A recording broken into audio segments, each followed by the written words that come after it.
سينرز. فيلم النهارده هو فيلم سينرز، مليان ممثلين جامدين فشخ. هيلي ستينفيلد زي القمر، ممثل زي مايكل بي جوردن ممثل فاجر. آه فيلم فاجر بكل المقاييس. لو هنتكلم عن الحلاوة والطعامة والشقاوة، الفيلم ده عدى بكل ده. في لقطة معينة في التلت الأخير من الفيلم، الكاميرا بتركز على الشخصية دي. وده مين؟ ده إلايجا. ده اسم عبري معروف، وده اسم حمله النبي إلياس برضو. لكن في الفيلم إلايجا إلايجا محدش بيستخدمه. وبينادوه سموك طبعا لأن الاسم صعب فشخ، فمحدش عارف ينطقه. وده مش لوحده، هو عنده أخ توأم نفس شكله بالظبط، واسمه ألايس أو إلياس يعني. لكن الناس بتقوله ستاك يعني برضو ألايس أو إلياس بالنسخة اليونانية من الاسم، كأن الاتنين نفس الشخص بس بجسمين مختلفين. فده يبين لك قد ايه الصراحة المؤلف كان دماغه حلوة يعني. وهم كانوا معروفين بلقب ذا سموك ستاك توينز، يعني توأم مدخنة الدخان، عشان واحد اسمه سموك والتاني اسمه ستاك. قصتهم كانت ان هم كانوا جنود في الحرب العالمية الأولى، بعد كده اشتغلوا مع آل كابوني في شيكاغو.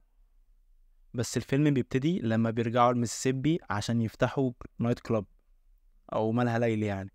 اللقطة بقى اللي هتكلم عنها دي حصلت بعد ما ستاك ساب سموك لوحده وتحول لمصاص دماء، وسموك بقى لوحده تماما. ركز معايا كده، سموك لابس عقدين. الأول في عمليتين معدنيتين، في كوينين كده. العقد التاني، العقد اللي كان فيه عملتين مع معدنيتين، ده العقد اللي كان لابسه ستاك. والعقد ده تقريبا بيرمز للربط بين الأخين يعني، أو القرب ما بين بعضيهم.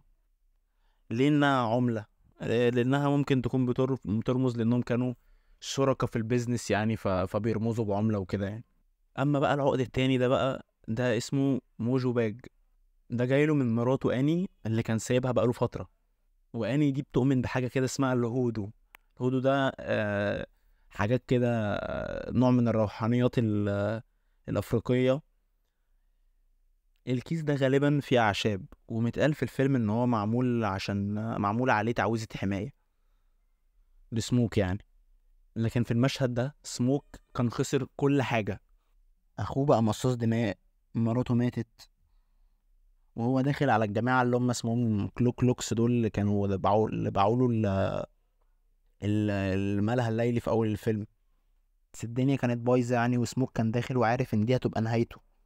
اللي سموك بقى بيعمله مهم جدا، هو بيقلع عقدة الموجو اللي هو اللي فيه تعويذة الحماية. هل بقى لأنه سلم بوفاة آني وتقبل وفاتها فقلع العقد اللي كان بيرمز ليها، أو لأنه مش عايز حاجة تحميه تاني خلاص، وهو مش عايز يعيش في عالم مفهوش أخوه ومفهوش مراته آني؟ أيا كان السبب، هو ساب تعويذة الحماية. بس عمل ايه بقى في العقد التاني بتاع ستاك؟ هو قلعه، بس ما قلعوش ورماه، هو قلعه ولبسه للبندقية في المشهد ده، كأن ستاك لسه معاه في المعركة حتى لو كان ميت، بيسانده. وده مشهد فشيخ في الفيلم بصراحة، أنا شفته سقفت. ويعني نتكلم عن الروحانيات أو المشاهد الدينية من وجهة نظر الفيلم. هما كانوا 6 اتجاهات تقريبا. أول حاجة الهودو اللي كانت بتؤمن بيه آني. تاني حاجة مصاصين الدماء اللي كان ليهم رؤية مختلفة جدا عن الواقع. تالت حاجة ديانة شعب الشوكتاو أو اللي هما الهنود الحمر يعني، اللي كان ليهم ديانة خاصة بيهم. اللي ما يعرفش يعني، دول السكان الأصليين بتوع أمريكا. وحتة حلوة جدا في الفيلم إن هو مصورهم زي صيادين مصاصين دماء. رابع حاجة المسيحية، اللي طبعا أغلب المدينة كلها كانوا مسيحيين، منهم بريتشر بوي وشخصيات تانية كتير. خامس حاجة الكوكلوكس كلان. طبعا ده مش دين يعني، بس هم مجمعين بعضهم، مفكرين نفسهم يعني ان هم مؤمنين بحاجة وعندهم طقوس ومصنفين نفسهم كجماعة مؤمنة يعني. سادس حاجة ودي اللي غريبة فشخ، هي الموسيقى أو المزيكا عامة، اللي هي البلوز. في أول الفيلم خالص كان في حد بيحكي إن الموسيقى هي أو المزيكا هي بوابة للعالم الروحي والعالم الواقعي في ثقافات كتير قوي. في الثقافة الإيرلندية، في الثقافة الإيرلندية وثقافات كتير قوي. لكن في أول الفيلم اتذكر إن الموهوبين فنيا ممكن يخترقوا الحاجز ما بين الحياة والموت أو الماضي والمستقبل بموهبتهم دي. الموسيقى في الفيلم مش بس فن، لا دي هي حاجة قوة كونية، حاجة كبيرة قوي، مش بس مزيكا وخلاص بتسمعها. المزيكا في الفيلم مش حاجة عادية وخلاص، لا دي وسيلة بتوصلك ما بين عالم الأحياء وعالم الأموات.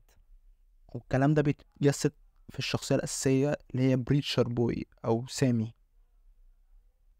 سامي هو اللي بيبدأ الفيلم وهو اللي بينهيه.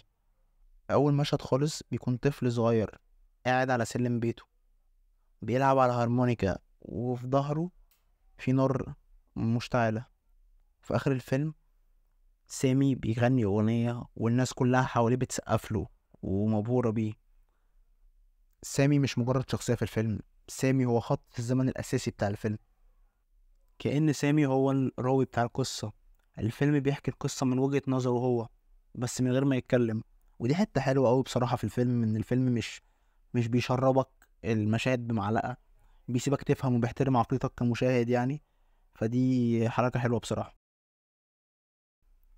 في نص الفيلم سامي وهو في النادي بتاع ولاد عمه بيغني أغنية غريبة جدا عمره ما غناها قبل كده بلحن مختلف تماما. وده السبب اللي بيفتح البوابة ما بين العالم الروحي والعالم بتاعنا. صح كده؟ مظبوط اه.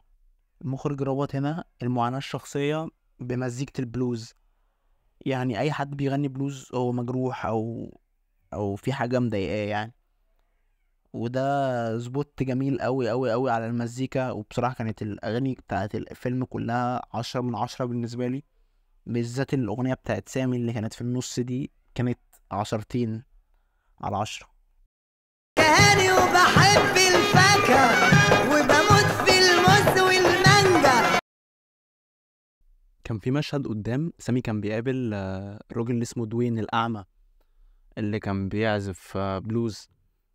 الراجل ده كان بيقول له جملة مهمة أوي: انت بتفتكر انك انت اللي بتعزف النغمة، لكن الحقيقة النغمة هي اللي بتعزفك. بفكر بحطها بقى في المونتاج وكده، حط الفيديو بتاع الراجل لو لقيته يعني سامي كان مجرد وسيلة عشان البوابة تتفتح. طبعا لازم نرجع لسموك. هو شخص طول الوقت كان بيحاول يصلح اللي اتكسر ما بينه وما بين مراته وما بين اخوه. كل ما يحاول يصلح حاجة التانية تبوظ، وده اللي يخليه في الاخر فجأة بيواجه كل حاجة مع بعض. الجماعة الكلو كلوكس الحرامية دول، موت مراته، تحول اخوه لفامباير، حاجات كتير. المشهد الاخير بيكون واقف وسط الحانة، النار بتضرب بوم بوم بوم بوم. المشهد الاخير كان فشيخ، كان واقف والدنيا وراه ولعة والمزيكا شغالة وهو ماسك سلاح ودرب الدنيا وبهدل الدنيا. الفيلم كان مليان رموز بس برضه كان محترم عقلية المشاهد. مش رموز ظاهرة في وشك انا اهو بتاع، لا لا لا، كان على هادي خالص وفي الحنين منه. كانت حاجات كتير ظاهرة، في حاجات كتير الواحد ممكن ما يكونش خد باله منها لو اتفرج عليه كذا مرة كمان يكتشف حاجات جديدة. وده جمال الفيلم، ان إن انت كل مرة بتتفرج عليه بتكتشف حاجات جديدة. مزيكا كانت عامل مؤثر قوي في الفيلم ده، بس مش حاجة بتعبر بيها عن نفسك او وجعك. دي كانت زي بوابة بتتفتح ما بينها وما بين عوالم تانية. كل لحن ممكن يبقى مزيكا حلوة او تعويذة تدمرك. ده بيخليني اسأل سؤال: هل الفن خير ولا شر؟ والفيلم بيرد عليك: الفن مش خير ولا شر، الفن سلاح واللي بيستخدمه هو اللي بيحدد مصيره، هل هيكون خير ولا شر. حسيت ان الفيلم مش بيتكلم عن اي حاجه من الحاجات دي، ولا عن البلوز، ولا عن السكان الاصليين اللي في امريكا، ولا عن مصاصين الدماء. حسيت ان الفيلم بيتكلم عن الندم، عن انك لما بتهرب من ماضيك مش بيسيبك ويمشي، هو بيستنى اللحظه المناسبه اللي ترجع له فيها ويمسكك وانت لوحدك. حاجه كنت عايز اضيفها، كان في ناس بتسأل بقى ليه مصاصين الدماء ما بيخشوش البيت على طول وكده وبتاع، لازم يستأذنوا. حاجة موجودة في اللور بتاع مصاصين الدماء، في قصتهم ذات نفسها. مصاصين الدماء عشان يبقى في بعد عميق لشخصيتهم ما ينفعش يخشوا بيت غير لما يستأذنوا. زي كده بتقول يعني ان بيتك مش مجرد خشب او حيطان او بس مجرد طوب، لا، مكان المفروض يكون مأمنك او حميك. جامدة بصراحة، بتضيف عقد كده للشخصيات في مصاصين الدماء في فيلم ذا سينرز يعني. بتخليك تبين قد ايه ان هما مش مجرد وحوش وخلاص، لا، ده ناس عندها قواعد وما بتمشيش ولا اي حاجة.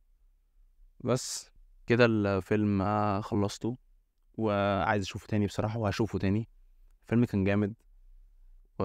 وهتفرج على المشهد بتاع هيلي ستينفيلد وهي كمان مرة. وستاك الصراحة انا مش لايمه، لان هو يعني انا لو مكانه كنت هرجع اعمل نفس اللي عامله ده لو 1000 مرة. دي هيلي ستينفيلد يعني. وبس كده. سلام.